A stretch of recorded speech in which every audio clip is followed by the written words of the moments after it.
Tinalikuran ang pagiging tagapagmana para sa simpleng buhay, ngunit sinampal at pinalaya si Cassandra ng kanyang biyenan sa gitna ng bagyo para agawin ang kanyang mga anak. Pinunasan niya ang dugo sa kanyang labi, inilabas ang kanyang black card, at sumumpang buburahin ang pamilya Gonzales sa mapa ng mga elite. Sa pagbabalik ng tunay na reyna sa kanyang trono, buhay ba o matinding kahiya-hiya ang magiging kabayaran ng mga nangapi sa kanya?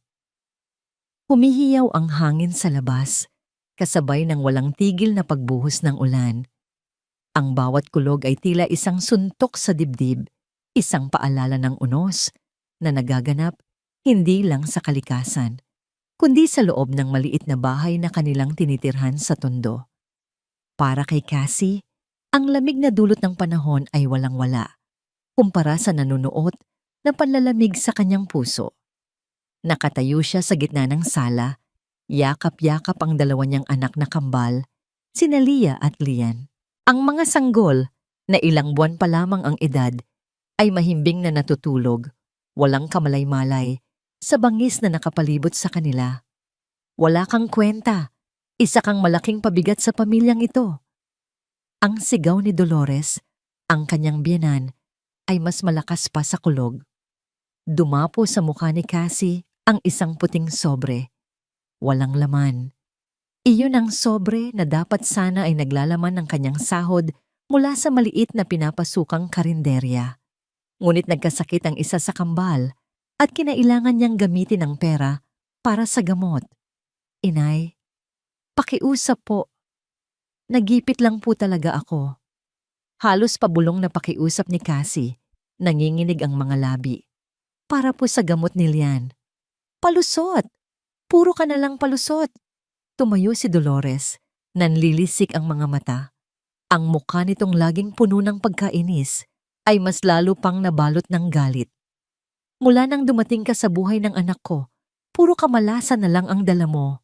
Akala mo siguro ay mapapaniwala mo kami sa mga drama mo? Isang hamak na ulila na walang pinanggalingan. Napayoko si Cassie, hinigpitan ng yakap sa mga anak. Ang bawat salita ay parang matatalim na kutsilyong tumataranta sa kanyang pagkatao. Tiniis niya ang lahat ng ito sa loob ng halos 2 taon. Ang pangaalipusta, ang masasakit na salita, ang pagtrato sa kanya na parang isang utusan. Ginawa niya ang lahat dahil sa pag-ibig. Pag-ibig para kay Ramon. Lumingon siya sa kanyang asawa na nakatayo sa isang sulok, nakayuko at hindi makatingin ng diretsyo. Sa mga mata nito ay nakita niya ang awa, ang pag-aalinlangan. Ramon, pakiusap, kausapin mo si inay. Sabi ni Cassie, ang boses ay basag na. Huminga ng malalim si Ramon at humakbang papalapit. Hinawakan niya ang kamay ni Cassie. Saglit isang maliit na pag-asa ang sumibol sa puso ni Cassie. Ngunit isang matalim na sulyap lamang mula kay Dolores ay sapat na para mamatay ang kakarampot na pag-asang yon. Ramon, ano pang tinatayo-tayo mo dyan? Hindi mo ba nakikita? Niloloko lang tayo ng babaeng yan. Baka kung saan na naman dinala ang pera. Sigaw ni Dolores. Agad na binitawan ni Ramon ang kamay ng asawa. Ang mainit na palad na dating nagbibigay sa kanya ng lakas ay bigla na lang nawala. Iyon ang sandaling gumuho ang mundo ni Cassie. Ang pagbitaw na yon ay mas masakit pa sa sampal, mas malupit pa sa anumang sigaw. Iyon ang hudyat ng katapusan. Patawarin mo ako, Cassie. Halos hindi marinig na sabi ni Ramon. Umiwas ito ng tingin. Tama si inay. Siguro mas mabuti kung lumayo ka muna. Ano? Hindi makapaniwalang tanong ni Cassie. Ramon? Saan kami pupunta? Gabi na. At tingnan mo ang lakas ng ulan. May sakit pa si Lian. Sa isang sulok, nakahalukip-kip na nakatayo si Marites, ang nakababatang kapatid ni Ramon. Isang mapanuyang ngiti ang gumuhit sa labi nito. Hey naku, Ate Cassie, ang drama mo. Kaya mo na yan. Sanay ka naman sa hirap, di ba? Hindi na napigilan ni Cassie ang pagtulo ng kanyang mga luha. Ang luhang kanina pa niya pinipigilan ay malaya ng dumaloy, kasabay ng ulan sa labas. Sige na, lumayas ka na. Itinulak ni Dolores si Cassie palabas ng pinto. Halos mawalan ito ng balanse. Mabuti na lang at napakapit siya ng mahigpit sa kanyang mga anak. Umalis ka na at huwag ka nang babalik. Isama mo yung mga malas mong anak. Sinubukan ni Cassie na lumingon kay Ramon. Umaasa sa huling pagkakataon na pipigilan siya nito. Ngunit nanatili itong nakatayo roon, isang duwag na anino sa likod ng kanyang ina. Ipinidi ang pinto nang may malakas na kalabog. Naiwan si Cassie sa labas. Agad siya niyang binasa ng malakas na ulan. Ang manipis na kumot na bumabalot sa kambal ay nagsimula na ring mabasa. Ang iyak ng mga sanggol ay halos malunod sa ingay ng bagyo. Nanginginig sa ginaw at sa matinding sakit ng kalooban. Sumilong si Cassie sa ilalim ng maliit na medya agwa ng katabing bahay. Niyakap niya ang kanyang mga anak. Sinusubukang ibigay ang lahat ng init na natitira sa kanyang katawan. Walang tigil ang pagtulo ng kanyang luha, humahalo sa malamig na tubig ulan sa kanyang mukha. Tapos na, ang 2 taon ng pagtitiis ng pag-asang balang araw ay matatanggap din siya, ay nagwakas sa gabing iyon. Ang pag-ibig na inakala niyang tunay ay isa lang palang malaking kasinungalingan. Pinili niya ang buhay na ito. Itinakwil niya ang lahat para dito. At ito ang iginanti sa kanya. Ngunit habang tinititigan niya ang mga payapang mukha ng kanyang mga anak, na sa kabila ng lahat ay nakatulog na muli sa kanyang mga bisig, isang kakaibang damdamin ang pumalit sa pighati, galit. Isang dalisay at nag-aapoy na galit. Hindi para sa kanya, kundi para sa 2 inosenteng anghel na ito. Hindi sila nararapat sa ganitong uri ng pagtrato at hindi na siya papayag na muli silang masaktan. Dahan-dahan niyang inilabas mula sa bulsa ng kanyang duster ang isang luma at simpleng cellphone, isang modelong malayo sa mga mamahaling smartphone na ginagamit ng pamilya Gonzales. Ito ang tanging bagay na nag-uugnay sa kanya sa kanyang totoong buhay. Nanginginig ang mga daliri niyang pinindot ang nag-iisang numero sa speed dial. Pagkatapos ng ilang ring, isang boses ng lalaki ang sumagot. Puno ng pag-aalala. Ma'am Cassandra, nasaan po kayo? Okay lang po ba kayo? Napapikit si Cassie. Huminga siya ng malalim at nang muli siya nang magsalita, ang boses niya ay hindi na ang boses ng isang kahabag-habag na biktima.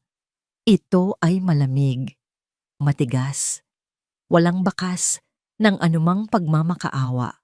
Arthur, tapos na ang laro. Sunduin mo ako. Wala pang 10 minuto ang lumipas nang isang makintab at kulay itim na sasakyan ang marahang humawi sa tubig baha sa eskinita. Ang itsura nito, isang mamahaling European luxury sedan, ay tila isang aparisyon sa gitna ng magulo at basang-basang kalye ng Tondo. Huminto ito ilang talampakan mula sa kinatatayuan ni Cassie. Ang mga ilaw nito ay tumagos sa dilim ng gabi na parang mga matang naghahanap.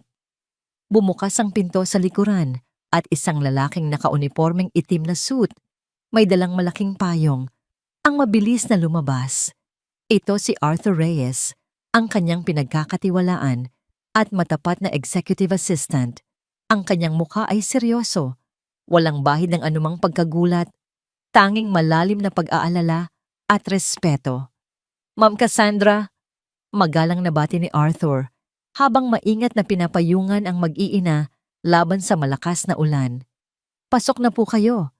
Hinihintay na po tayo. Walang salitang tumango si Cassie. Maingat siyang inalalayan ni Arthur papasok sa sasakyan. Ang loob nito ay kabaligtaran ng mundong iniwan niya sa labas.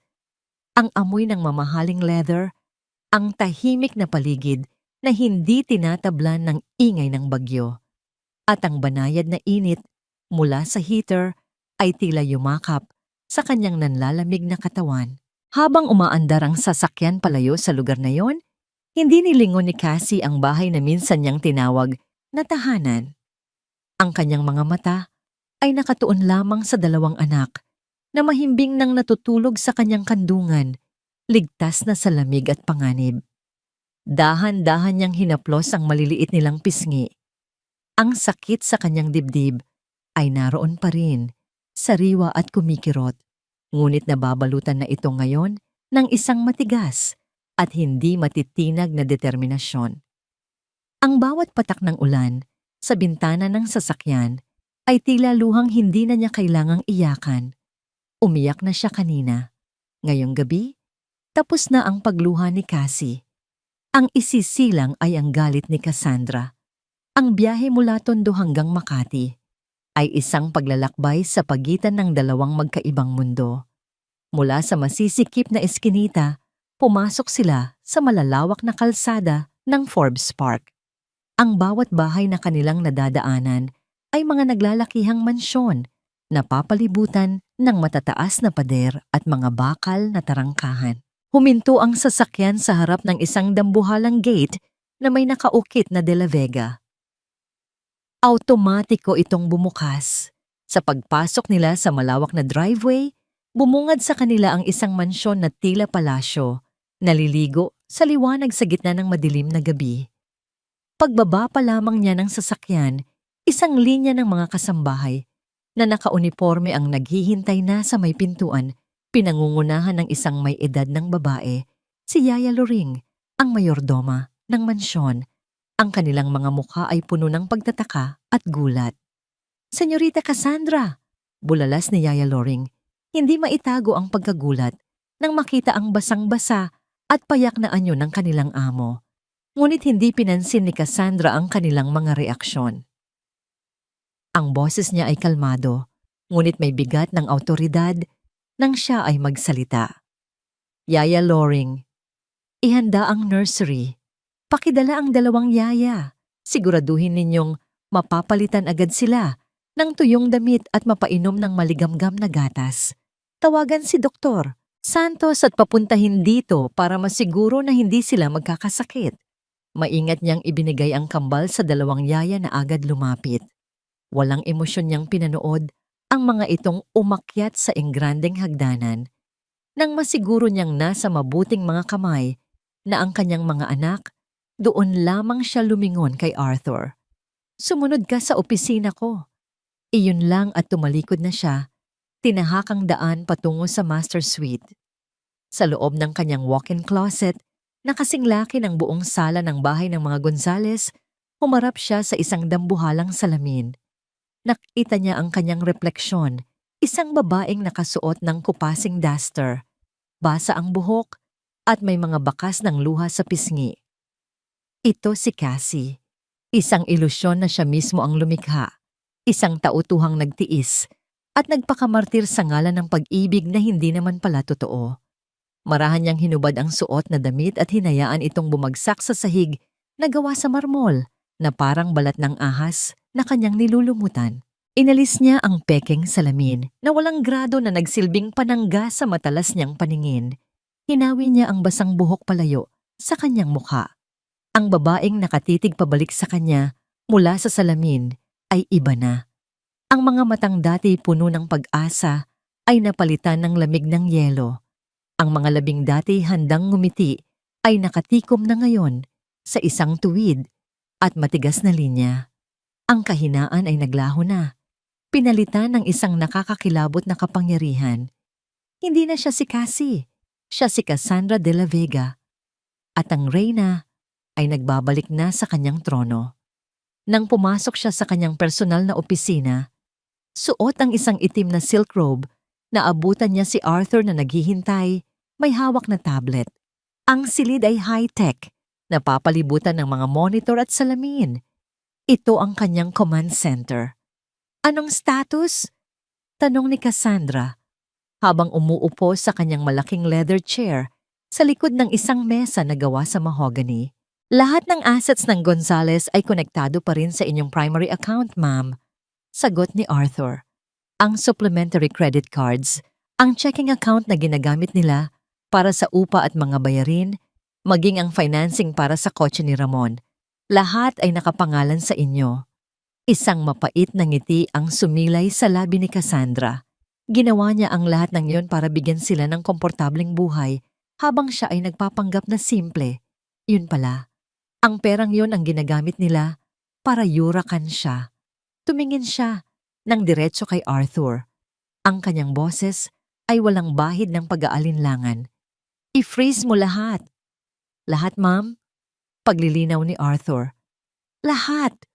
Mariing sagot ni Cassandra. I-freeze mo ang lahat ng supplementary accounts at credit cards na nakapangalan sa mga Gonzales. Siguraduhin mong wala silang magagalaw kahit isang sentimo simula ngayon. Agad-agad. Masusunod po, ma'am. Mabilis na nagtipa si Arthur sa kanyang tablet. Sa isang mamahaling restaurant sa Bonifacio Global City, malakas ang tawanan ng pamilya Gonzales. Sa wakas, natauhan din si Kuya, sabi ni Marites habang kumukuha ng selfie kasama ang in-order nilang lobster. Wala na ang panggatong sa bahay.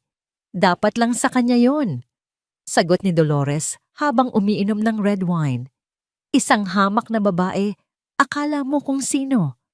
Ramon, anak, tama ang ginawa mo. Ngayon, makakahanap ka na ng isang babaeng karapat-dapat sa'yo. Isang mayaman. Ngumiti lang si Ramon. Kahit sa kaloob-looban niya ay may kaunting guilt. Pero nawala rin yon nang makita ang karangyaan sa paligid. Ito ang buhay na para sa kanya. Waiter, tawag niya. Buong pagmamalaki. Ang bill, please. Ibinigay niya ang kanyang credit card, ang mismong card na ginagamit niya sa lahat ng kanilang luho. Ngunit pagbalik ng waiter, ang mukha nito ay alangay. Sir, pasensya na po, pero decline po ang card ninyo.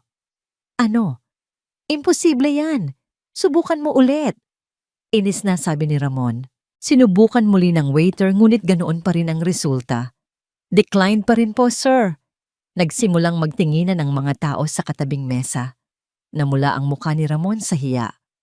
Habang kinakapa niya ang kanyang wallet para sa isa pang card, biglang nag-vibrate ang kanyang cellphone.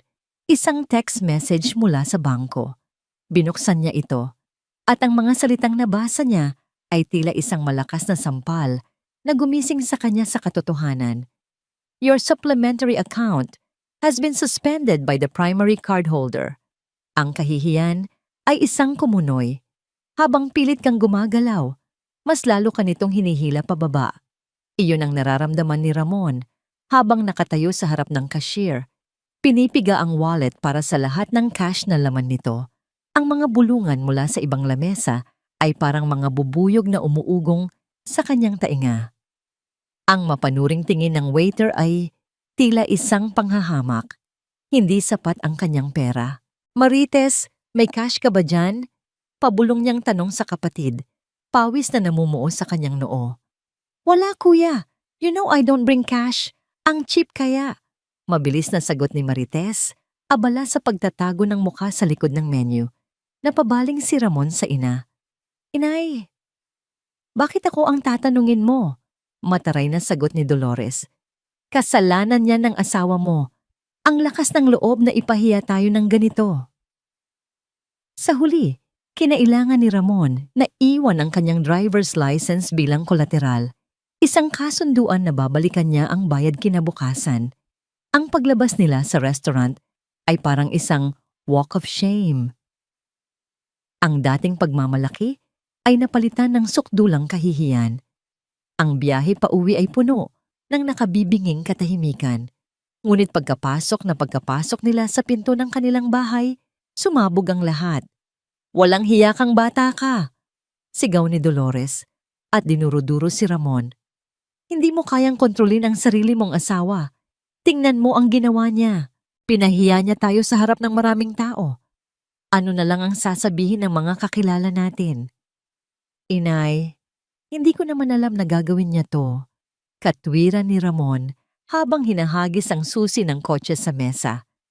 Ang pagkalito at inis ay naghahalo sa loob niya. Baka nagtatampo lang talaga. Tatawagan ko siya. Kinuha niya ang kanyang telepono at sinubukang tawagan si Cassie. Ring lang ito ng ring. hanggang sa marinig niya ang boses ng operator. The number you have dialed is either unattended or out of coverage area. Sinubukan niya ulit. At ulit at ulit, pareho pa rin. Ano? Hindi mo matawagan? Pang-uuyam ni Dolores. Sinabi ko na sa'yo, Ramon. May tinatagong kalandian ang babaeng yan. Siguradong may kasama na yang iba kaya hindi niya sinasagot ang tawag mo. OMG, kuya. Paano na yung bag na ipinapabili ko sa'yo? Singit ni Marites. Mas inaalala pa ang kanyang luho kaysa sa problema ng pamilya.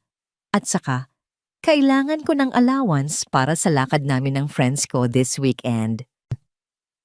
Manahimik ka, Marites. Sigaw ni Ramon. Sa unang pagkakataon ay nawalan ng pasensya sa kapatid. Hindi mo ba nakikita ang problema? Wala tayong pera. Huwag kang mag-alala. Sabi ni Dolores, pilit na pinapakita na kontrolado niya ang sitwasyon kahit halata ang kaba sa kanyang mukha. Magbabayad din niyang si Cassie. Tiyak na babalik yan dito na parang asong nakahapay ang buntot kapag naubos na ang pera niya. Let's see how long she lasts. Sa mga sumunod na oras, sinubukan ni Ramon na kumbinsihin ang sarili na tama ang kanyang ina. Isang simpleng tampo lang ito, isang paraan ni Cassie para makaganti. Babalik din siya. Kinailangan niyang maniwala roon. Ngunit kinabukasan, isang bagong dagok ang dumating.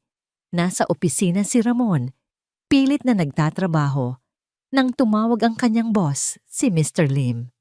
Ramon, can you come to my office? Sabi nito sa telepono. Ang boses ay formal at malamig. Kinabahan si Ramon, pero pumasok pa rin siya na may ngiti. Ito na siguro yon. Ito na ang anunsyo ng kanyang promotion bilang bagong department manager. Isang posisyong matagal na niyang inaasam. Good morning, sir. Bati niya. Hindi ngumiti pabalik si Mr. Lim. Ikinumpas nito ang kamay sa silya sa harap ng kanyang mesa. Maupo ka, Ramon. Nang makaupo si Ramon, nagsalita si Mr. Lim, umiiwas ng tingin. Ramon, tungkol sa promotion, nagkaroon ng biglaang pagbabago ng desisyon mula sa board. Ano pong ibig niyong sabihin, sir? Ang posisyon ay ibinigay na sa iba. Parang binuhusan ng malamig na tubig si Ramon. Po? Pero, akala ko po sigurado na. Ako po ang pinaka-senior at sinabi niyo po na sa akin na iyon. I know. I'm sorry, Ramon. Sabi ni Mr. Lim, halatang hindi komportable. Wala akong magagawa. Ang utos ay galing sa pinakaitaas. Hindi na nila sinabi ang dahilan. Lumabas si Ramon sa opisina na tuliro. Hindi ito coincidence. Unang nawala ang pera. Ngayon naman ay ang kanyang promotion. Isang malamig na takot ang nagsimulang gumapang sa kanyang kalooban. Ito ay higit pa sa isang simpleng pagtatampo. Pagkatapos ng trabaho, hindi na siya nag-isip pa. Minaneho niya ang kotse papunta sa tondo. Kailangan niyang makausap si Cassie. Kailangan niyang ayusin ito. Ngunit pagdating niya sa maliit na apartment na kanilang inuupahan, naabutan niya ang landlady na nagwawalis sa labas. Ay, Sir Ramon, bati nito. Naghahanap po ba kayo? Opo, Aling Nena. Si Cassie po? Nasa taas po ba? Umiling ang matanda. Naku, wala na po sila, sir. Umalis na sila kagabi. Kasagsagan pa nga po ng bagyo. Natigilan si Ramon. Umalis? Saan daw po nagpunta? Nagkibit balikat si Aling Nena. Abay, ewan ko po. Basta ang nakita ko lang, may sumundong napakagarang sasakyan. Kulay itim. Grabe, sir. Pangmayaman talaga.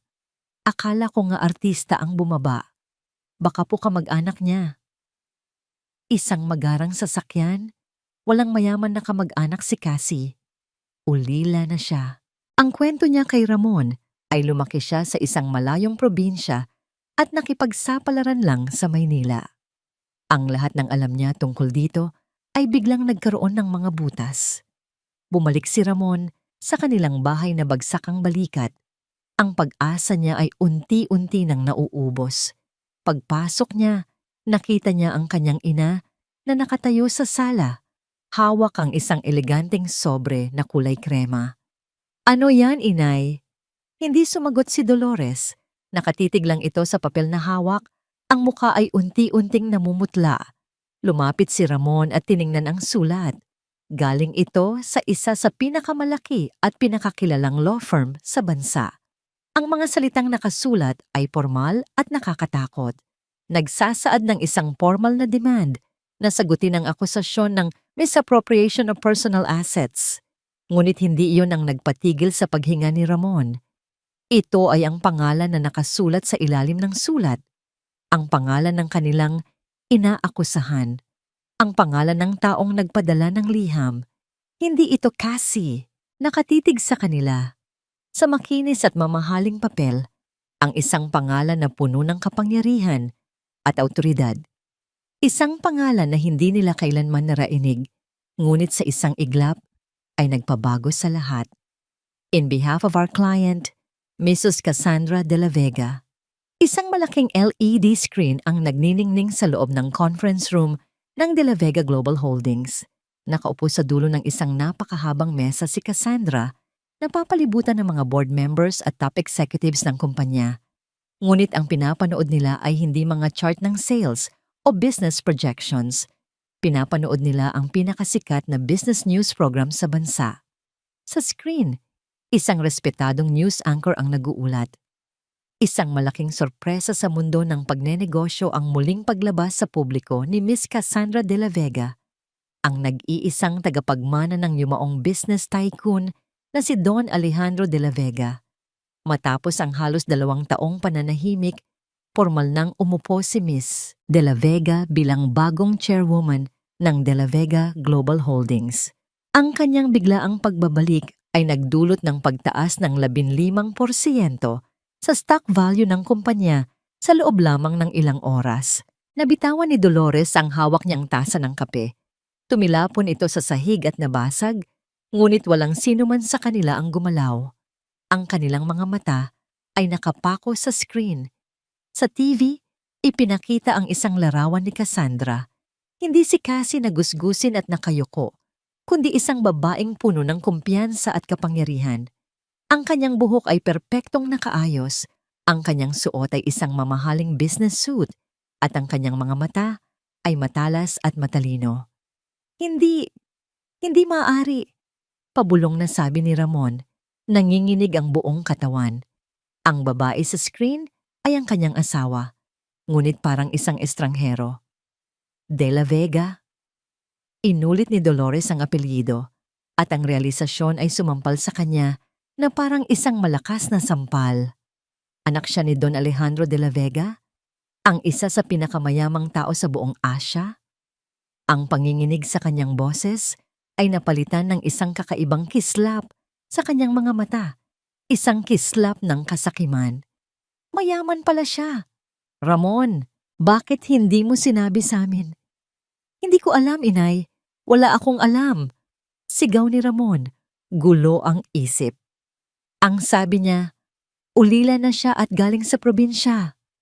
So, ibig sabihin, mayaman na tayo? Tanong ni Marites. Ang kanyang takot ay biglang napalitan ng excitement.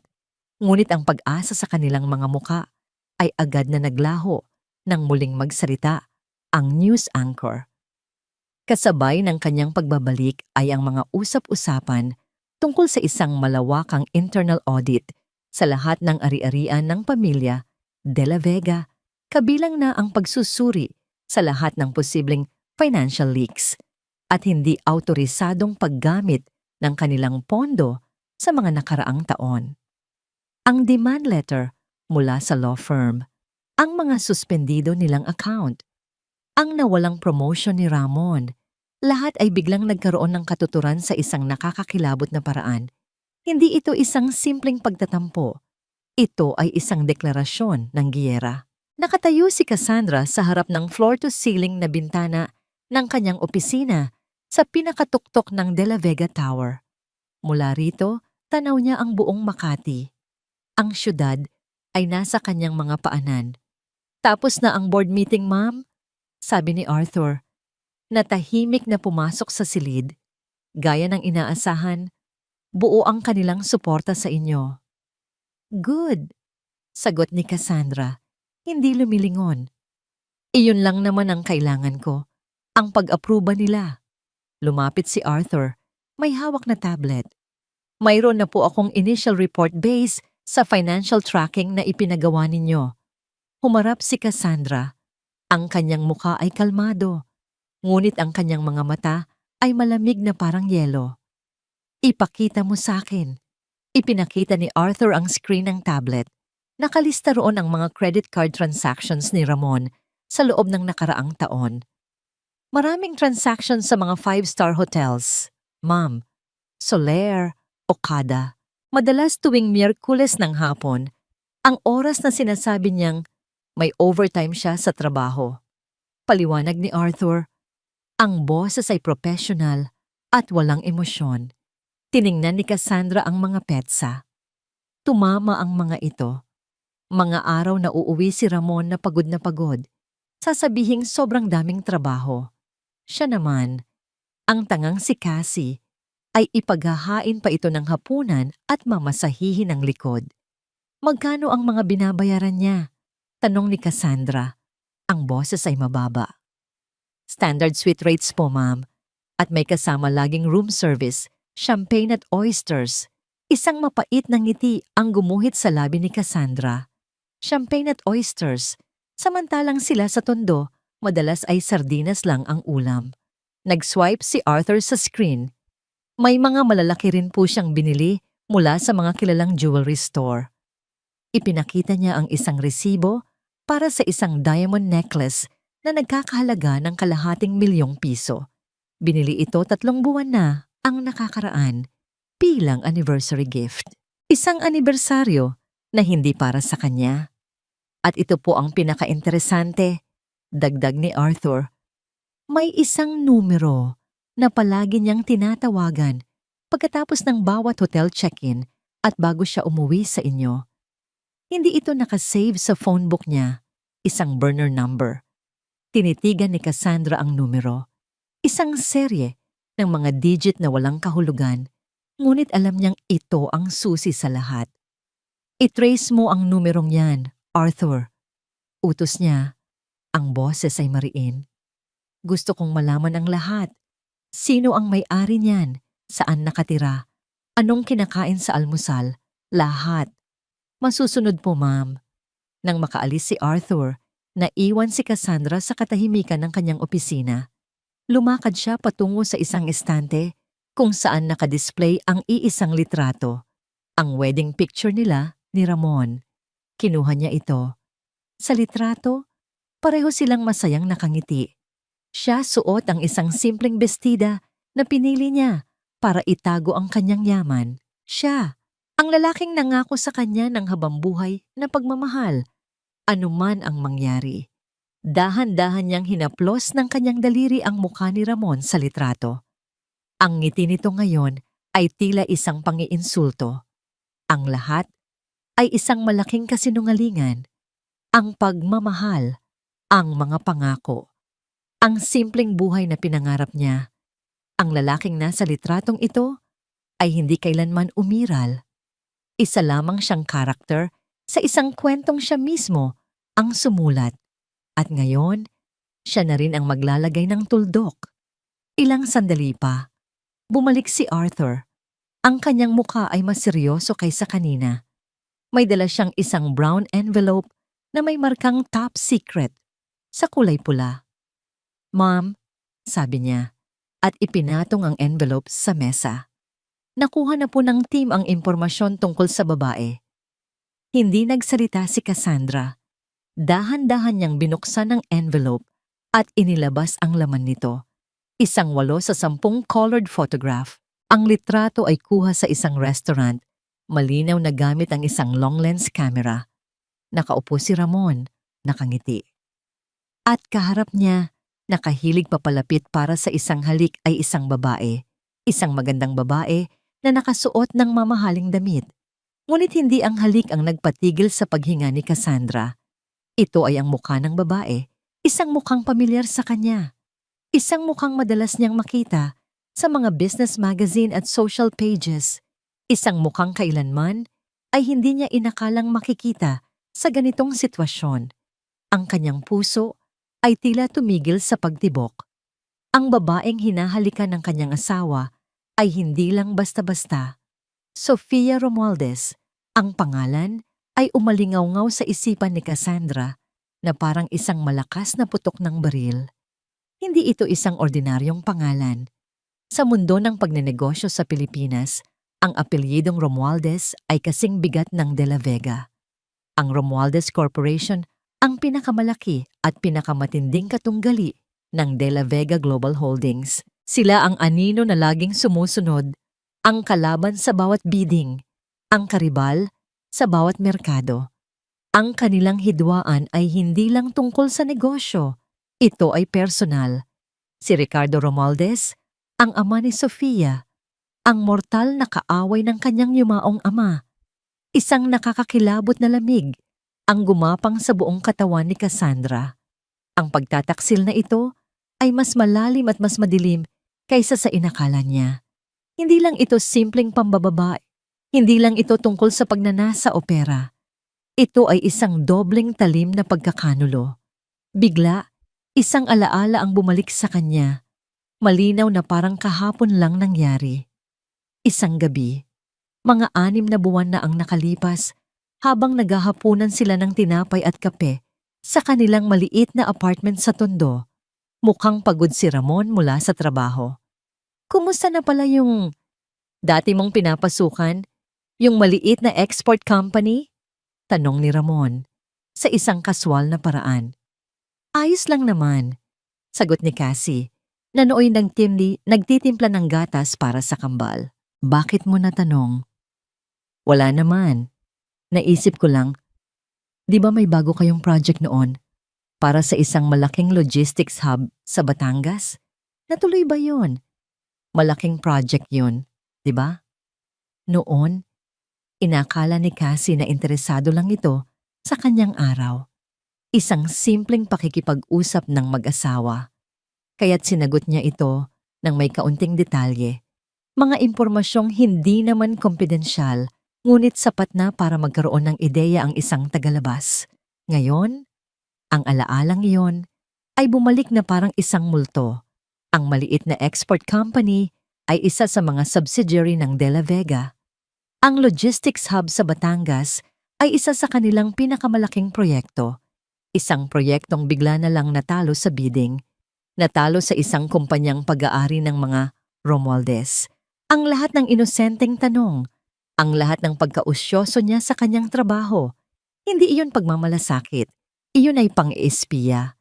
Napahawak ng mahigpit si Cassandra sa litrato, ang kanyang mga daliri ay halos bumaon sa papel. Ginamit siya. Hindi lang siya niloko bilang asawa, ginamit din siya bilang isang kasangkapan para pabagsakin ang kumpanyang ipinamana ng kanyang ama. Arthur? Sabi ni Cassandra. Ang kanyang boses ay kalmado sa isang nakakatakot na paraan. Hindi lang ito simpleng pambababae. This is corporate espionage. Tumango si Arthur. Ang kanyang mukha ay seryoso. Ganoon na nga po ang hinala namin, ma'am. Masyadong malinis ang pagkatalo natin sa Batangas Project.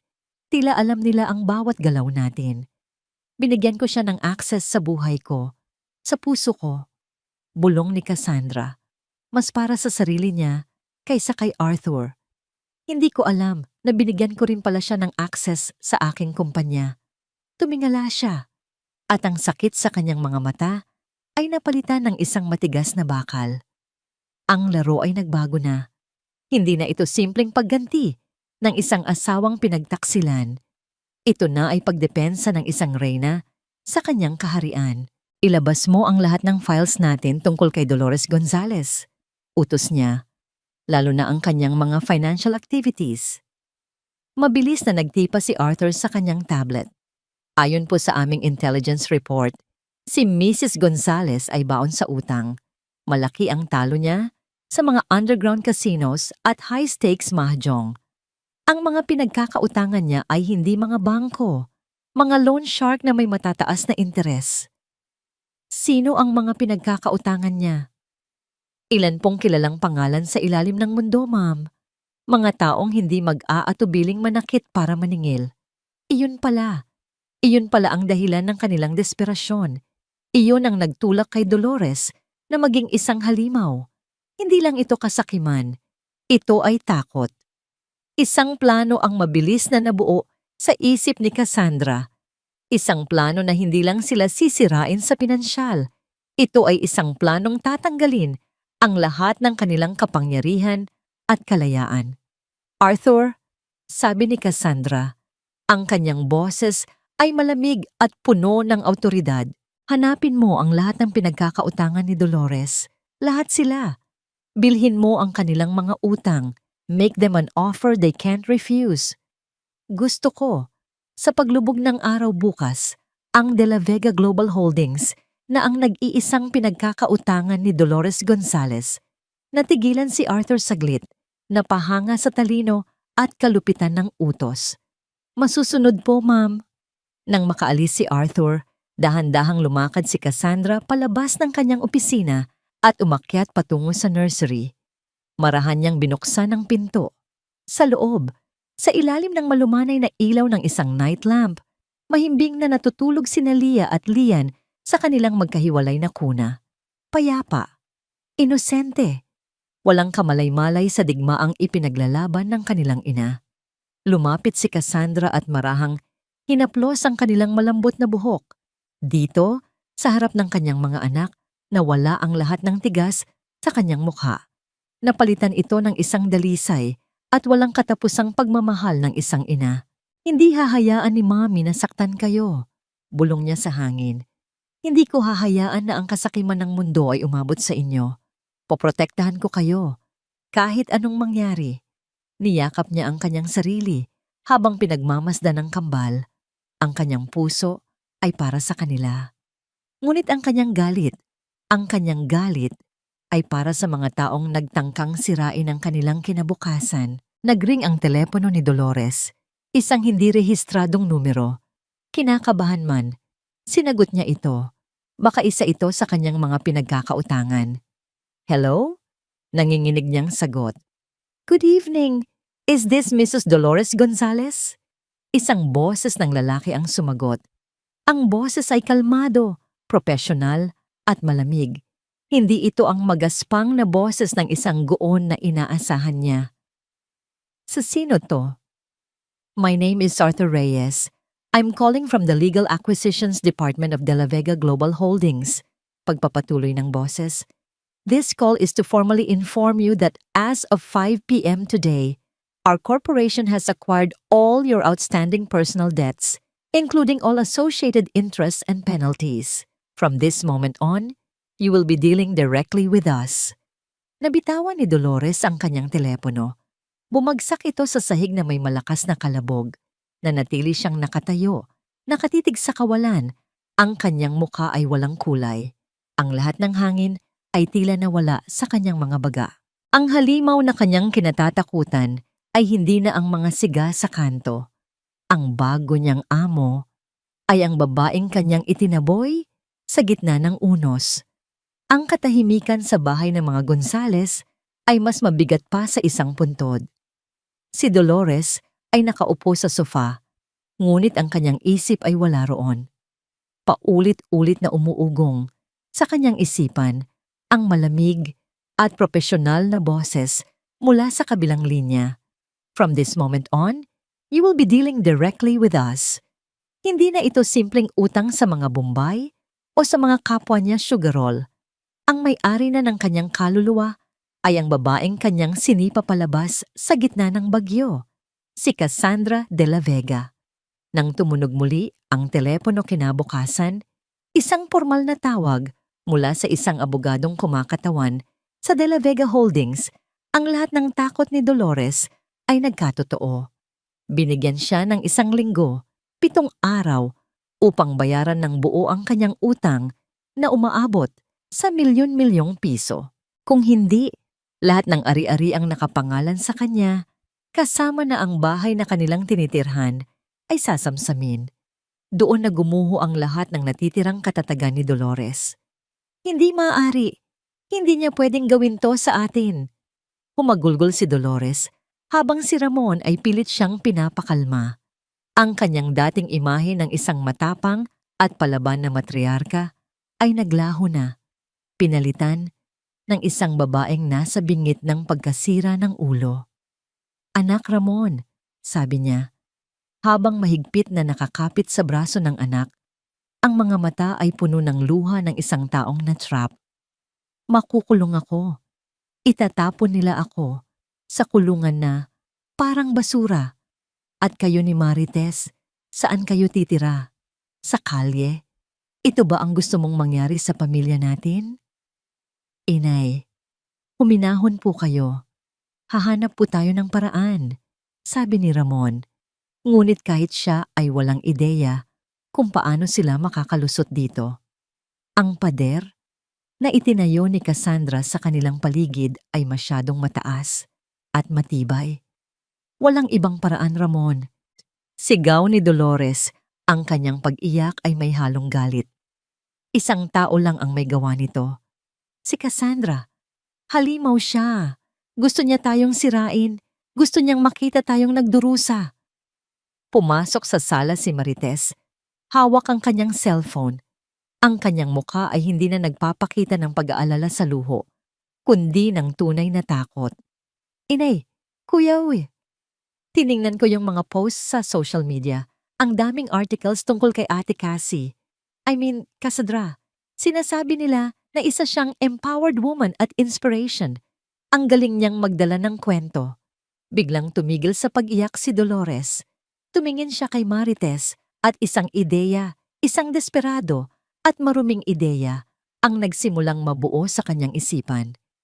Imahe, bulong ni Dolores.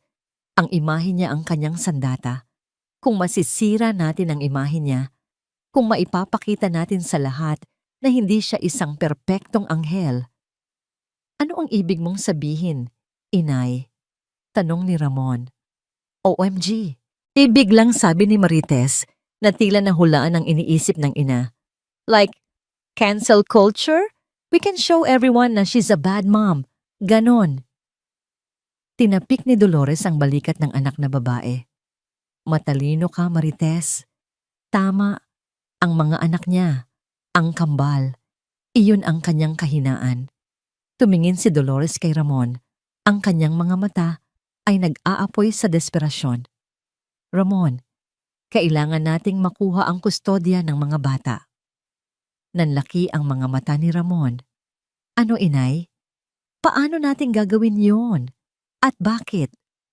Hindi mo ba naintindihan?" sabi ni Dolores. Ang kanyang boses ay naging isang mapanganib na bulong. "Kung mapapatunayan natin sa korte na siya ay isang unfit mother, isang pabayang ina, mapupunta sa atin ang mga bata. At kapag nasa atin na ang mga tagapagmana ng De La Vega, wala siyang magagawa, kundi ibigay ang lahat ng gusto natin para makuha sila pabalik. Iyon lang ang tanging paraan para makalaya tayo sa utang na ito." Umiling si Ramon, hindi makapaniwala sa narinig. "Pero Inay, mahal ni Cassie ang mga anak niya. Hindi niya sila pinabayaan." "Hindi kailangang maging totoo, Ramon." Giit ni Dolores, hinawakan ng magkabilang pisngi ng anak. "Kailangan lang nating gawing kapani-paniwala. Kailangan nating bigyan ng korte ng ebidensya. Mag-hire tayo ng PI, mungkahi ni Marites. Or better yet, a graphic artist. Someone na kayang gumawa ng mga fake pictures. I-post natin na she's always out partying, naglalasing, iniiwan ang mga anak niya. Madali lang yan." Saglit na nag-alinlangan si Ramon. Isang bahagi ng kanyang konsensya ay sumisigaw. Ito ay mali. Ito ay isang kasuklam-suklam na bagay na gagawin sa ina ng kanyang mga anak. Naalala niya ang mga gabing puyat si Cassie para alagaan ang kambal. Naalala niya ang pagmamahal nito. Ngunit pagkatapos ay nakita niya ang mukha ng kanyang ina, basang-basa sa luha. Naisip niya ang posibilidad na makulong ito, na mawala sa kanila ang lahat. Naisip niya ang sarili niyang kahihiyan at sa huli, Ang kaduwagan at pagkamakasarili ang nanaig. Para ito sa pamilya. Sabi niya sa sarili, para mailigtas si inay at para mapalapit ako sa mga anak ko. Iyon ang huling kasinungalingan na kanyang binuo para pagaanin ang kanyang budhi. Tumango siya ng dahan-dahan. Sige, gawin natin. Sa tulong ng isang hindi kilalang kontak na nakuha ni Marites online, nakahanap sila ng isang freelance photographer na tumatanggap ng espesyal na trabaho. Isang taong hindi nagtatanong, basta't tama ang bayad. Sa pamamagitan ng isang sikretong email, ipinadala nila ang ilang mga public photos ni Cassandra at ang kanilang maruming utos. Kinagabihan, habang nag-aalala silang naghihinta, isang email ang pumasok sa inbox ni Ramon. Galing ito sa photographer. Mayroon itong isang attachment. Nanginginig ang kamay ni Ramon habang binubuksan ito. Isang litrato ang lumitaw sa screen. Ang mukha ni Cassandra ay malinaw na nandoon, ngunit ang katawan ay sa ibang babae. Isang babaeng nakasuot ng isang hapit na hapit at kumikinang na bestida. May hawak na baso ng alak, nasa gitna ng isang madilim at maingay na nightclub. Ang pagka-edit ay hindi perpekto kung titingnan ng malapitan, ngunit sa isang mabilis na tingin, ito ay kapani-paniwala. Isang matinding kirot ng konsensya ang biglang tumusok sa puso ni Ramon. Nakita niya ang mukha ng babaeng minsan niyang minahal. Ngayon ay dinudungisan ng kanilang sariling gawa. Ngunit nang makita ni Dolores ang pag-aalinlangan sa mukha ng anak, agad niyang inagaw ang telepono mula sa kamay nito. Perpekto! Bulalas ni Dolores, ang kanyang mga mata ay nagningning sa isang masamang kagalakan. Ito na ang salbasyon natin, Ramon. Ito ang magpapalaya sa atin. Ito ang ebidensya na kailangan natin. Pero inay, halatang halata na. Walang hahalata kung ayaw nilang mahalata, putol ni Dolores. Ang importante ay may maipakita tayo sa korte, isang bagay na magdudulot ng pagdududa sa kanyang pagkatao. Huwag ka nang mag-isip, Ramon. Siya ang naunang nanakit sa atin. Ginagawa lang natin ito para ipagtanggol ang ating pamilya.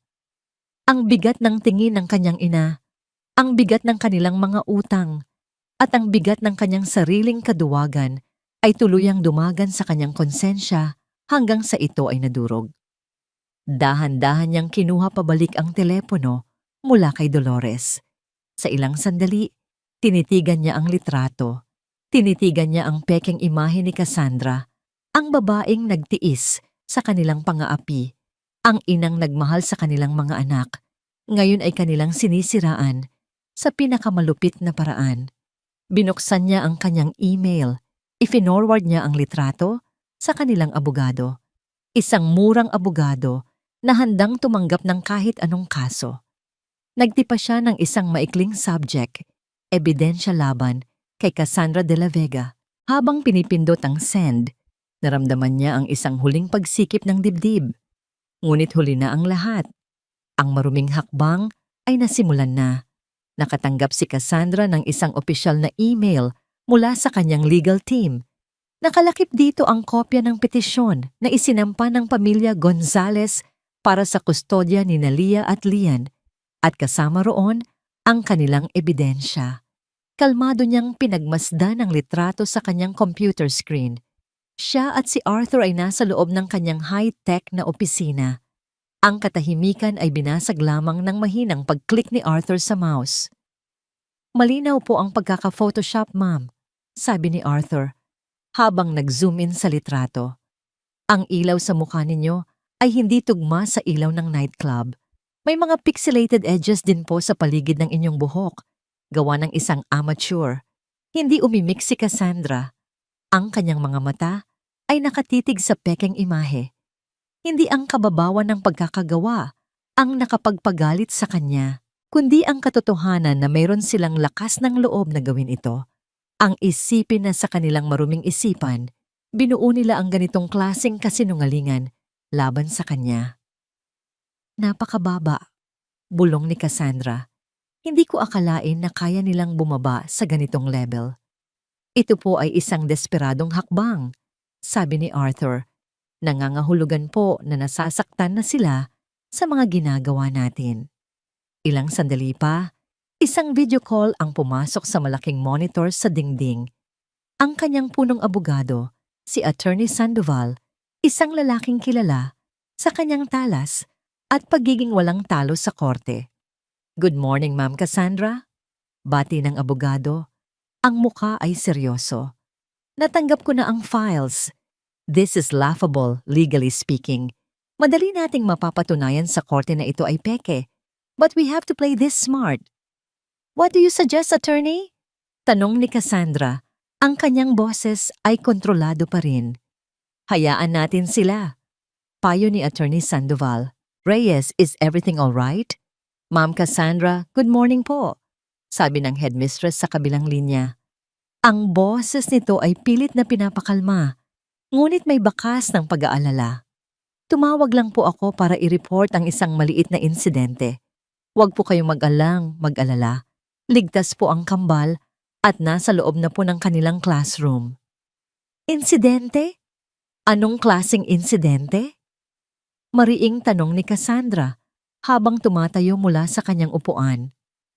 May isang babae po kasi kanina na nagpumilit pumasok. Nagpakilala siyang tiyahin daw po ng kambal. Ang pangalan daw po niya ay Marites Gonzales. Nanigas si Cassandra. Si Arthur, na nakarinig sa pangalan, ay agad na nagtipa sa kanyang computer. Hindi po namin siya pinapasok dahil wala po siya sa listahan ng mga autorisadong sunduin ng mga bata. Pagpapatuloy ng headmistress. Ngunit habang kinakausap po siya ng guard sa gate, lumapit po siya sa may bakod kung saan naglalaro ang mga bata. May inaalok po siyang candy. Hindi na narinig ni Cassandra ang mga sumunod na sinabi. Ang salitang candy ay umaling-awngaw sa kanyang tainga na parang isang alarma. Nasaan ang security footage? Malamig niyang tanong kay Arthur pagkababa ng telepono. Sa isang click, lumabas sa malaking monitor ang live feed mula sa CCTV ng eskwelahan. Naroon nga. Si Marites, nakatayo sa labas ng bakod, mukhang aligaga. At sa loob, ang kanyang dalawang anak. Nakita ni Cassandra kung paano inabot ni Marites ang isang makulay na lollipop sa pagitan ng mga rehas na bakal. Nakita niya kung paano akmang aabutin ito ni Leah, ang kanyang mas palakaibigang anak. At nakita niya kung paano hinila ng maliit na kamay ni Lian ang kanyang kapatid palayo na tila may naramdamang mali. Sa sandaling iyon, ang lahat ng kontrol, ang lahat ng pagtitimpi, ang lahat ng payo ng abogado ay naglaho na parang bula. Ito ay hindi na tungkol sa pera, hindi na tungkol sa paghihiganti sa isang pagtataksil. Tinawid nila ang linya, ang pinakabanal na linyang hindi dapat tawirin ni numan. Ginalaw nila ang kanyang mga anak. Dahan-dahang umupo si Cassandra. Ang kanyang mukha ay nawalan ng lahat ng emosyon, ngunit ang kanyang mga mata ay nag-aalab sa isang apoy na kayang tumupok ng isang buong syudad. Tumingin siya kay Arthur. Ang kanyang boses ay mahina, ngunit mas matalim pa sa anumang patalim. Masyado akong naging maawain. Hindi na niya kinuha ang kanyang karaniwang telepono. Mula sa isang nakatagong drawers sa kanyang mesa, kinuha niya ang isang itim na satellite phone, isang linyang direkta at hindi matrace. Pinindot niya ang isang numero. David, sabi niya, nang may sumagot sa kabilang linya. Ang boses niya ay walang bahid ng anumang pag-aalinlangan. I-deploy ang Supreme Protection Protocol para sa mga anak ko. Now, at tawagan mo ang buong team. Huminga siya ng malalim, at ang mga huling salita niya ay isang pangako ng isang paparating na dilubyo. Oras na para ilabas ang lahat ng hawak natin. Para sa pamilya Gonzales, ang mga sumunod na araw ay tila isang panaginip. Ang takot na bumalot sa kanila ay unti-unting napalitan ng isang mapanganib na uri ng pag-asa. Ang kanilang murang abogado ay tumawag. Ang boses ay puno ng pagmamalaki. Mr. Gonzales, magandang balita. Tinanggap ng korte ang ating petisyon para sa isang preliminary hearing. Ibig sabihin, nakita nila na may merito ang ating kaso at ang ebidensyang ipinasa natin. Ang balitang iyon ay parang musikang dumating sa kanilang pandinig. Narinig ninyo yon? Halos mapasigaw na, sabi ni Dolores. Ang mukha ay nagliliwanag sa unang pagkakataon sa loob ng maraming araw. Naniwala sila sa atin. Ito na, Ramon. Ito na ang simula ng ating pagbabalik. Nagdiwang sila. Sa unang pagkakataon, nakaramdam sila ng panalo. Sa kanilang isipan, sila ang biktima na lumalaban para sa kanilang karapatan. Ang mga pekeng litrato at gawa-gawang kwento ay naging katotohanan sa kanilang mga mata. OMG, we're gonna be rich again. Tili ni Marites. I need to buy a new dress. Kailangan. A celebration outfit. Tama si Marites. Sang-ayon ni Dolores habang niyayakap ang anak. Kailangan nating ipakita sa lahat na tayo pa rin ang nakatayo. Kailangan nating magmukhang matagumpay. At iyon nga ang ginawa nila. Ginamit nila ang natitirang kakarampot na pera mula sa kanilang savings. Ang pondong dapat sana ay para sa mga emergency at nagpunta sila sa isang mamahaling mall. Bumili si Dolores ng isang eleganteng gown at si Marites ay isang modernong cocktail dress. Habang sila ay namimili, panay ang kanilang bulungan at pagtatawanan na parang mga general na nagpaplano ng kanilang victory parade. Si Ramon, sa kabilang banda, ay may sariling pinaghahandaan. Ang kanyang isipan ay lumilipad na sa hinaharap. Isang araw, isang makapal at mabangong imbitasyon ang dumating sa kanilang pintuan. Gawa ito sa mamahaling papel na may gold embossed na mga letra. Ito ay isang imbitasyon para sa An Evening of Hope Charity Gala, ang pinakamalaking high society event ng taon. Sino ang nagpadala nito? Tanong ni Dolores. Tiningnan ni Ramon ang ilalim ng imbitasyon. Nakasulat doon, Major Sponsor, De La Vega Global Holdings. Galing sa kumpanya ni Cassandra. Sabi ni Ramon, biglang kinabahan. Ngunit iwinaksilang ito ni Dolores. Nagkataon lang yan. Malaking kumpanya yan. Sponsor sila kahit saan. Huwag mong isipin yan. Ang isipin mo, ito ang ating pagkakataon.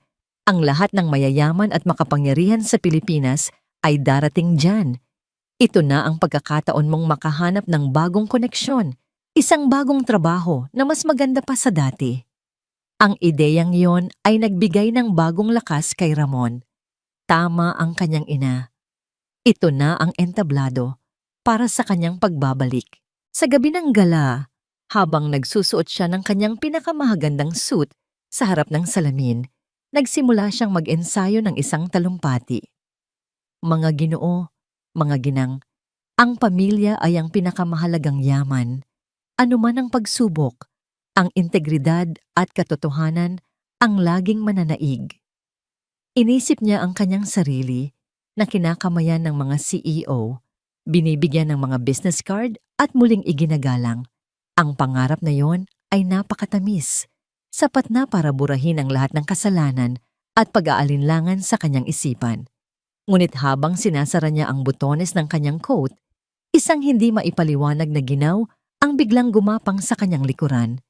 Isang pakiramdam na tila may mga matang nakamasid sa kanya mula sa dilim. Ipinagsawalang bahala niya ito. Guni-guni lang siguro ng kaba. Dumating sila sa 5-star hotel na pagdarausan ng gala. Ang lobby ay nakakasilaw, mga dambuhalang kristal na chandelier, sahig na gawa sa kumikinang na marmol at ang marahang tunog ng isang string quartet. Ang paligid ay puno ng mga taong nakasuot ng mga magagarang damit at alahas. Sa unang pagkakataon, naramdaman muli ng pamilya Gonzales na kabilang sila. Huminahon ang kanilang mga puso. Si Dolores ay taas noo. Ang kanyang ngiti ay puno ng pagmamataas. Si Marites ay abala sa pagtingin-tingin na tila naghahanap ng celebrity. At si Ramon, bagamat kinakabahan, ay may bagong kumpiyansa. Buong pagmamalaki silang lumakad patungo sa pasukan ng Grand Ballroom. Pagbukas ng malaking pinto, bumungad sa kanila ang isang napakagandang tanawin. Ngunit bago pa man sila makahakbang papasok, biglang namatay ang ilaw sa kanilang paligid. At pagkatapos, isang nakakasilaw na spotlight ang biglang tumutok sa kanila. Isa, dalawa, tatlo. Lahat ng ilaw ay nasa kanila. Ang bulungan ng mga tao sa loob ng ballroom ay biglang tumigil. Ang musika ay huminto. Ang lahat ng mata, daan-daang pares ng mata, ay nakatingin sa kanila. Ang pamilya Gonzales na trap sa gitna ng liwanag. Nagtataka silang lumingon sa paligid. Ano ang nangyayari? At doon, sa dambuhalang LED screen sa likod ng entablado, kung saan dapat ay nakalagay ang Welcome to an Evening of Hope, ay biglang nag-flash ang isang imahe. Hindi ito isang welcome message. Ito ay isang litrato. Isang litratong malinaw at nakakapanindig balahibo. Ang litrato ni Cassie, basang-basa ng ulan. Yakap-yakap ang dalawang bagong silang na sanggol sa gitna ng madilim at malupit na gabi. Ang kanyang mukha ay puno ng sakit at kawalan ng pag-asa. Ito ang eksaktong imahe ng gabing kanilang itinaboy ito. Ang dugo sa katawan ni Ramon ay tila nagyelo. Ang pintig ng kanyang puso ay umalingaw-ngaw sa kanyang tainga na parang isang malakas na tambol. Ang pekeng mundo ng pag-asa na kanilang binuo ay gumuho sa isang iglap. Ito ay isang bitag at sila ang pain. Ang buong ballroom ay nakatingin sa kanya. Ang mga bulungan ay namatay. Maging ang paghinga ay tila nahinto. Sa gitna ng entablado, sa harap ng litrato ng kanyang pinakamasakit na gabi, tumayo si Cassandra at lumapit sa mikropono. Ang pamilya Gonzales ay nanatiling nakatayo sa may pasukan, na trap sa liwanag, na parang mga hayop na nasukol.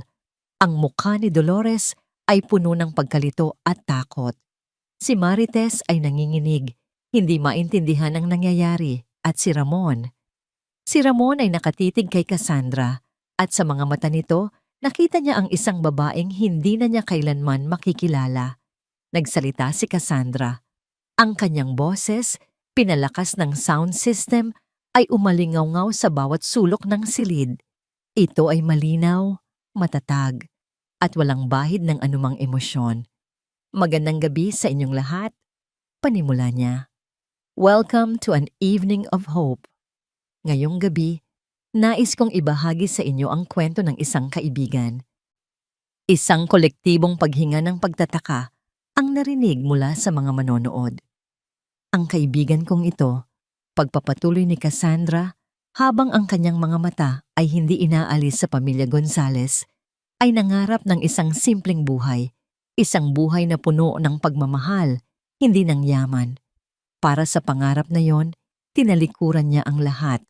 Nagpanggap siyang isang ordinaryong tao para lamang mahanap ang isang pag-ibig na totoo. Habang nagsasalita siya, ang imahe sa screen ay nanatili. Nahanap niya ang pag-ibig na yon, o yon ang akala niya. Nagpakasal siya. Nagkaroon sila ng 2 magagandang anak. Ngunit ang pamilyang dapat sana ay magiging kanlungan niya, ay naging kanyang impyerno. Araw-araw, sinabihan siyang wala siyang kwenta.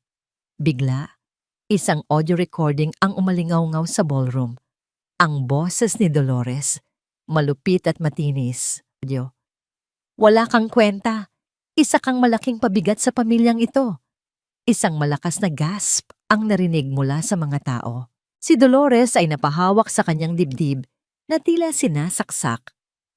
Araw-araw, tinrato siyang parang basura. Pagpapatuloy ni Cassandra. At sa huli, sa gitna ng isang malakas na bagyo, itinapon siya sa labas ng bahay na parang isang basahan, kasama ang kanyang 2 sanggol. Ang litrato sa screen ay biglang gumalaw. Ito na ngayon ay isang video. Ang security footage mula sa kapitbahay na kanyang sinilungan. Malinaw na ipinakita ang pagtulak sa kanya palabas, ang malakas na pagsara ng pinto, at ang kanyang pagkaupo sa basang semento habang yakap ang kambal. Ang panunood sa sarili niyang pagdurusa ay masakit, ngunit tiniis ito ni Cassandra. Ang kanyang mga mata ay nanatiling tuyo. Bakit maaari ninyong itanong, bakit ganito kalupit ang isang pamilya? Simple lang ang sagot. Ang screen ay nagpalit muli. Ipinakita nito ang mga bank statement, mga promissory note na may pangalan ni Dolores Gonzales, mga litrato niya sa loob ng isang kilalang underground casino. Ang kanyang mga utang na nakalista sa kulay pula ay umabot sa 8 numero. Kasakiman, sabi ni Cassandra. At desperasyon. Napaluhod si Dolores. Hindi! Kasinungalingan! Ngunit walang nakinig sa kanya. Ang asawa ng aking kaibigan, sabi ni Cassandra. Ang kanyang tingin ngayon ay binaling kay Ramon, na namumutla na parang isang patay. Ang lalaking nangako sa kanya ng pagmamahal ay may sarili ring sikreto. Ang screen ay nagpalit. Isang serye ng mga litrato ni Ramon at Sofia Romualdez sa mga restaurant, sa mga hotel, magkahawak kamay, naghahalikan. Sa isang VIP table, si Ricardo Romualdez at ang kanyang anak na si Sofia ay napatingin sa screen. Ang kanilang mga mukha ay punong hindi maipintang gulat at kahihiyan. Nagsimulang magbulungan ang mga tao sa kanilang paligid. At hindi lang iyon, dagdag ni Cassandra. Isang video ang nagplay. Kuha ito mula sa isang hidden camera sa isang hotel suite. Naroon si Ramon. Kausap si Sofia. Video, Ramon. Huwag kang mag-alala, mahal. Isang tanong ko lang kay Cassie. Malalaman ko na ang mga detalye ng project nila sa Batangas. Ang dali niyang mauto. Akala niya, mahal ko talaga siya. Ang pag-amin na yon ay ang huling pako sa kabaong. Ang hininga ni Ramon ay tila ninakaw. Kasinungalingan lahat yan. Sigaw ni Ramon. Sa wakas ay nakahanap ng boses. Gawa-gawa mo lang lahat ng yan para siraan kami. Hindi sumagot si Cassandra. Tumingin lang siya sa gilid ng entablado kung saan nakatayo si Arthur. Isang bahagyang tango lamang ang kanyang ibinigay. Kinuha ni Arthur ang isang maliit na remote. Pinindot niya ito. Ang problema sa mga kasinungalingan, sabi ni Cassandra, habang ang screen ay nagpapakita ng isang bagong anggulo ng video, ay laging may katotohanang nakatago sa likod nito. Ang bagong video ay hindi na mula sa isang malayong anggulo. Ito ay mula sa loob mismo ng bahay ng mga Gonzales sa Tondo. Isang hidden camera na nakatago sa isang picture frame. Ipinakita nito ang lahat. Si Dolores na nagtatago ng pera, si Marites na iniirapan si Cassie kapag nakatalikod ito, at si Ramon na kausap sa telepono ang kanyang kabit. Ito ang twist. Ang katotohanang hindi siya naging bulag. Siya ay nagmamasid, naghihintay. Ang kaibigan kong yon, sabi ni Cassandra, ang kanyang boses ay bahagyang nanginig sa unang pagkakataon, hindi dahil sa lungkot, kundi dahil sa bigat ng katarungan. Ang kaibigan kong yon ay ako. Sa hudyat na yon, ang malalaking pinto ng ballroom ay muling bumukas, ngunit hindi mga bisita ang pumasok. Mga unipormadong pulis. Dahan-dahan silang lumakad papasok. Ang kanilang presensya ay nagbigay ng huling hatol. Ang mga pulis ay lumakad ng diretsyo. Hindi pinapansin ang mga nagugulat na bisita. Nilampasan nila ang entablado. Nilampasan nila si Ramon na parang hangin. Huminto sila sa harap ni Dolores. Isang mataas na opisyal ang nagsalita. Ang boses ay malakas at malinaw. Mrs. Dolores Gonzales, sa ngalan ng batas, inaaresto ka namin para sa mga kasong fraud, extortion, at multiple counts of child endangerment. Ang mga huling salitang iyon ay tila isang bala. Ang lahat ng lakas sa katawan ni Dolores ay nawala. Ang kanyang mga mata ay pumuti. At sa harap ng daan-daang tao, sa gitna ng karangyaan na kanyang pinangarap, siya ay bumagsak sa sahig, walang malay. Para kay Ramon, ang mga sumunod na pangyayari ay malabo at magulo, na parang isang masamang panaginip. Nakita niya ang mga medik na isinasakay ang kanyang walang malay na ina sa isang stretcher. Nakita niya si Marites na humahagulgol habang tinatakpan ang mukha mula sa walang tigil na pag-flash ng mga kamera ng media. At nakita niya si Cassandra na dahan-dahang bumababa sa entablado na tila isang reyna na tao nang magbigay ng kanyang hatol bago siya pinalibutan ng kanyang mga security at inilayo sa kaguluhan. Walang lumapit sa kanya, walang kumausap sa kanya. Para siyang isang multo sa gitna ng karamihan, isang walking trophy ng kahihiyan. Kinabukasan, ang unos ay mas lalo pang lumakas. Nagising si Ramon, hindi dahil sa sikat ng araw, kundi dahil sa walang tigil na pag-vibrate ng kanyang cellphone. Pagtingin niya, puno ito ng mga news alert. Bawat isa ay mas masakit kaysa sa nauna. De la Vega Heiress, isiniwalat ang brutal na pagtataksil ng asawa at biyenan. Dolores Gonzales, inaresto dahil sa fraud at extortion sa gitna ng isang charity gala. Romualdez Heiress, sangkot sa isang corporate espionage scandal. Ang kanilang mga pangalan at muka ay nasa lahat ng dako, sa TV, sa social media, sa mga pahayagan. Ang kanilang kastilyong buhangin na binuo mula sa kasinungalingan at pagpapanggap ay tuluyan ng tinangay ng alon ng katotohanan. Ang unang opisyal na dagok ay dumating mula sa Romualdez Corporation. Isang formal na pahayag ang inilabas nila bago pa man magtanghalian. Ang Romualdez Corporation ay walang kinalaman sa anumang personal na gawain ni Miss Sofia Romualdez. Dahil sa mga pangyayari, lahat ng ugnayan sa pagitan ng kumpanya at ni Mr. Ramon Gonzales ay formal nang pinuputol. Hindi namin kinukonsinti ang anumang uri ng hindi etikal na gawain. Iyon na. Ang huling sinulid ng pag-asa na kinakapitan ni Ramon ay pinutol ng walang awa. Isa na siyang liability, isang basurang kailangang itapon. Pag-uwi niya mula sa pag-aasikaso ng kaso ng ina sa presinto, naabutan niya si Marites sa sala, umiiyak ng walang tigil habang nakatitig sa kanyang laptop. "Kuya, tinanggal na nila ako sa trabaho," hagulgol nito. "At yung mga friends ko, hindi na nila sinasagot ang mga tawag ko. Ang daming bashers sa Instagram ko. Sinasabi nila, 'Marites, the real chismosa.'" Nakakainis sila. Tiningnan lang siya ni Ramon nang walang emosyon.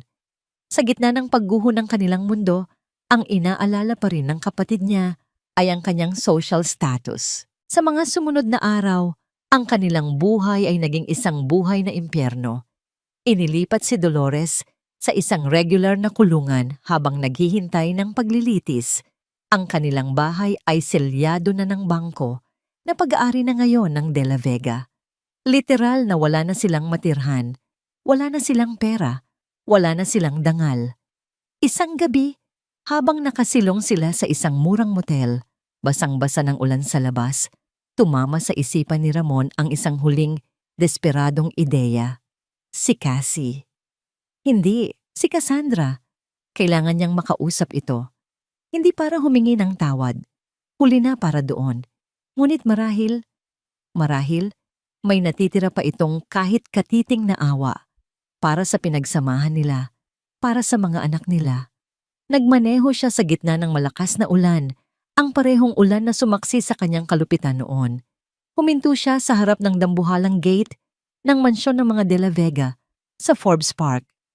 Bumaba siya ng kotse, walang payong. Hinayaan niyang basain siya ng ulan na parang isang nagpepenitensya. Lumapit siya sa intercom sa gilid ng gate at pinindot ito. Ilang sandali, isang boses ng guard ang sumagot. "Yes, sino po sila?" Si Ramon Gonzales po ito," sabi niya. Nanginginig ang boses.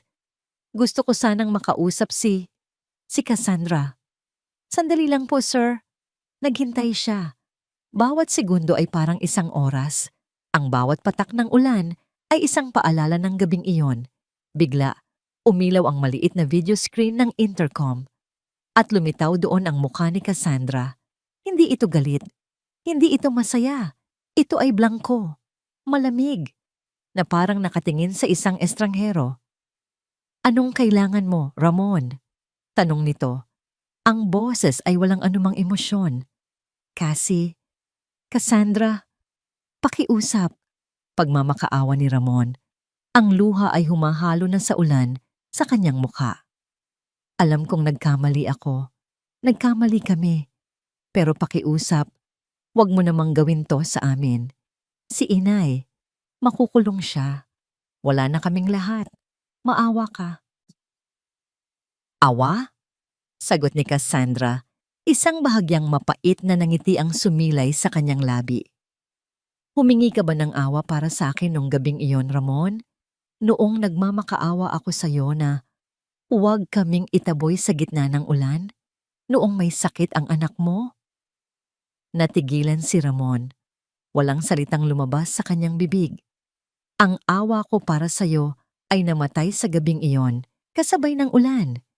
Mariing sabi ni Cassandra, ang kanyang mga mata ay diretso at hindi natitinag. Ngayon, harapin mo ang mga resulta ng mga desisyon na ikaw mismo ang gumawa. Pagkatapos ng mga salitang iyon, ang screen ay biglang namatay. Naiwan si Ramon, nakatayo sa gitna ng malakas na ulan, nakatitig sa blankong screen, walang sagot, walang pag-asa. Tanging ang lamig ng ulan at ang bigat ng isang katapusang siya mismo ang humukay. Ilang buwan ang lumipas, ang unos ay nagdaan na, at ang mga alon ay huminahon na.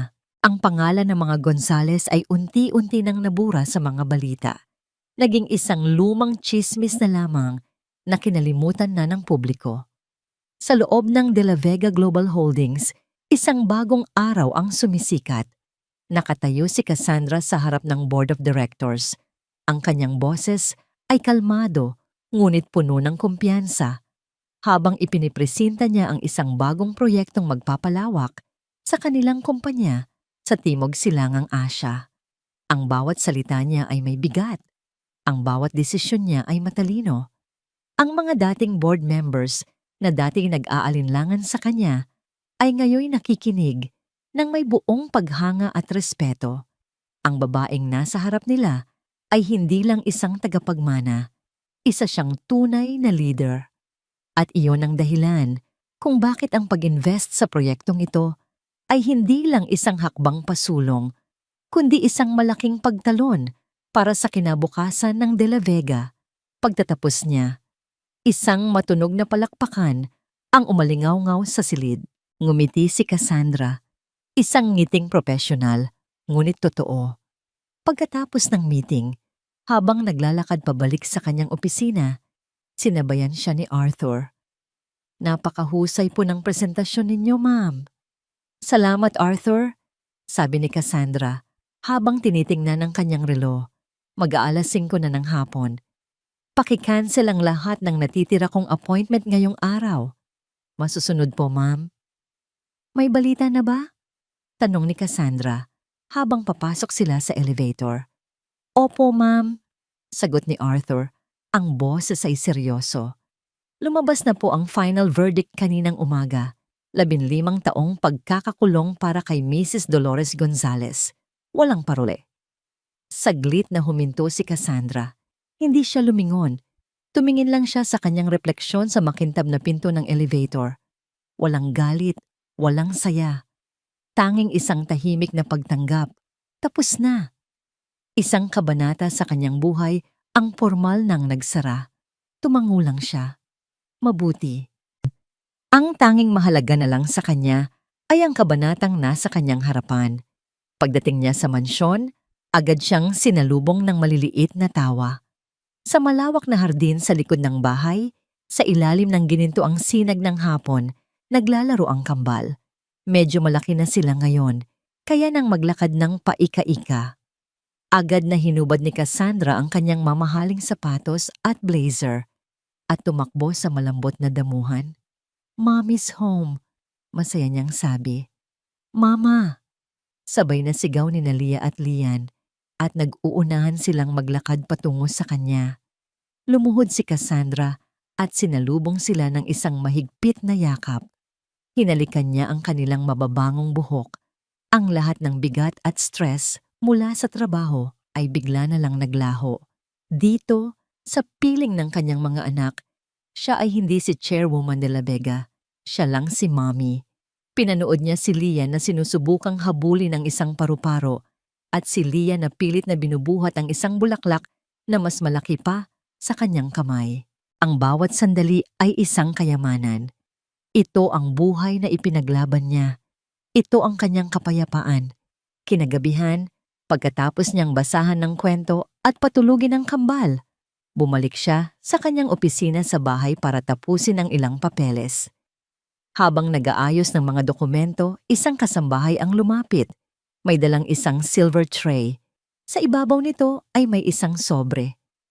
"Pinadala po ito para sa inyo, ma'am," sabi ng kasambahay. Tiningnan ni Cassandra ang sobre.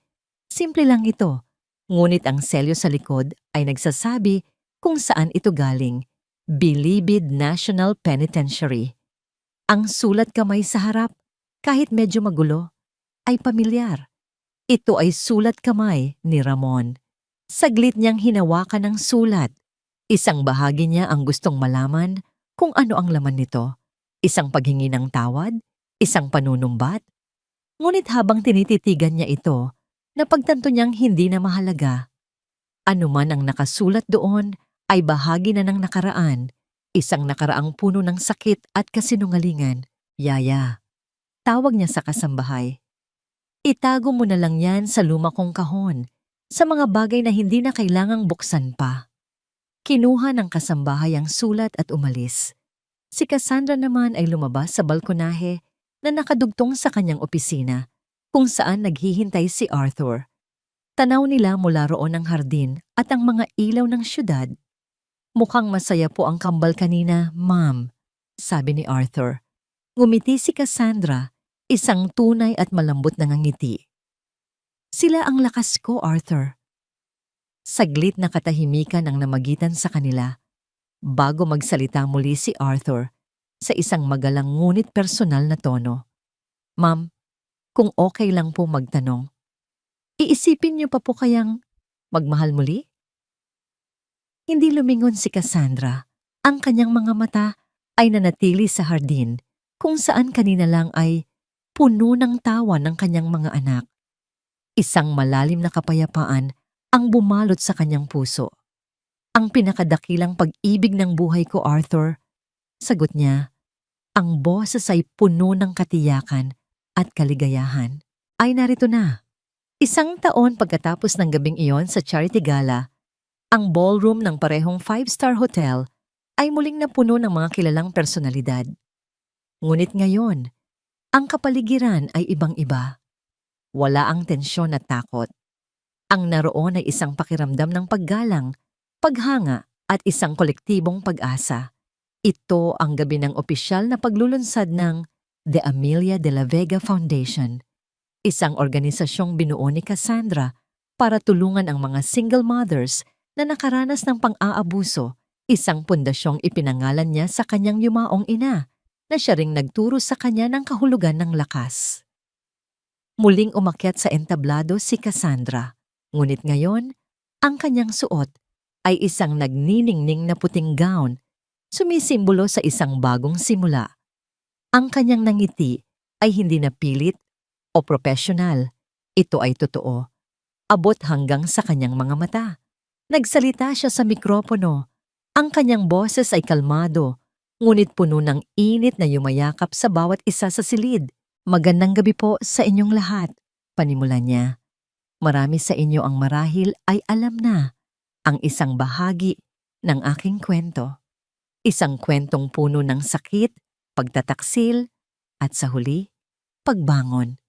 Ngunit ngayong gabi, hindi ako narito para pag-usapan ang aking nakaraan.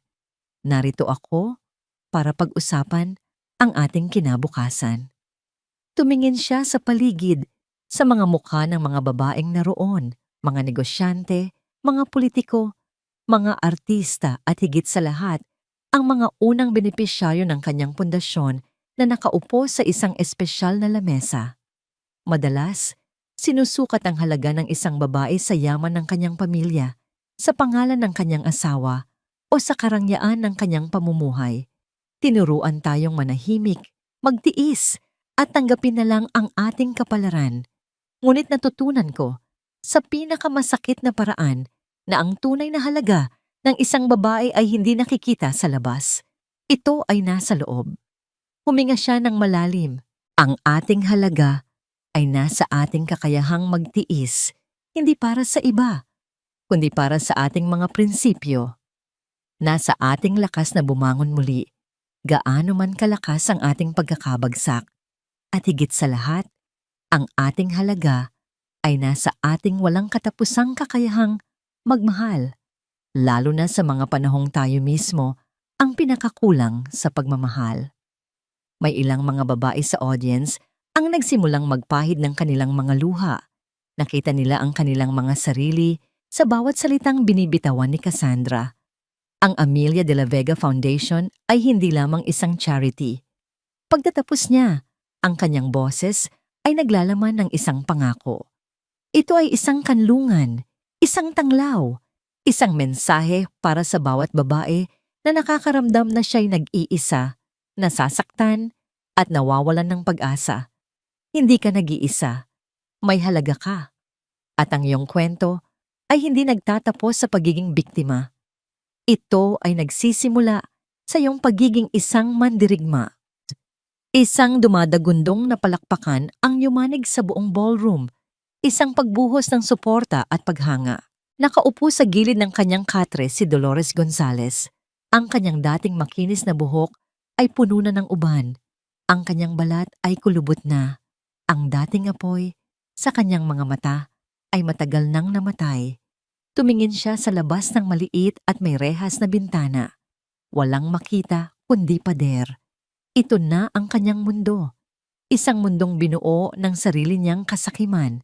Nagbubuhat ng isang mabigat na sako ng semento si Ramon. Ang kanyang katawan ay payat. Ang kanyang balat ay sunog sa araw. Bawat butil ng pawis ay isang paalala ng buhay na kanyang sinayang. Ibinaba niya ang sako at napatingin sa kanyang mga palad. Ang mga ito ay magaspang na at puno ng kalyo. Ang mga kamay na dati hinahaplos lamang ang karangyaan ay ngayoy nagbabanat ng buto para sa ilang pirasong barya. Minsan, sa gabi, binibisita siya ng mga alaala, ang nangiti ni Cassie, ang tawa ng kanyang mga anak. At sa bawat pagkakataon, isang matinding pagsisisi ang dumudurog sa kanyang puso. Nakatayo si Cassandra sa balkonahe ng kanyang silid. Tanaw mula roon ang buong hardin. Ang araw ay dahan-dahang lumulubog sa kanluran, nag-iiwan ng mga kulay kahel, rosas at lila sa kalangitan. Lumapit sa kanya ang kambal na ngayon ay nakakapagsalita na ng ilang salita. Niyakap nila ang kanyang mga binti. Mama, look, star! Turo ni Leah sa unang bituin na lumitaw sa langit. Pretty, sabi naman ni Lian habang nakasandal sa kanyang ina.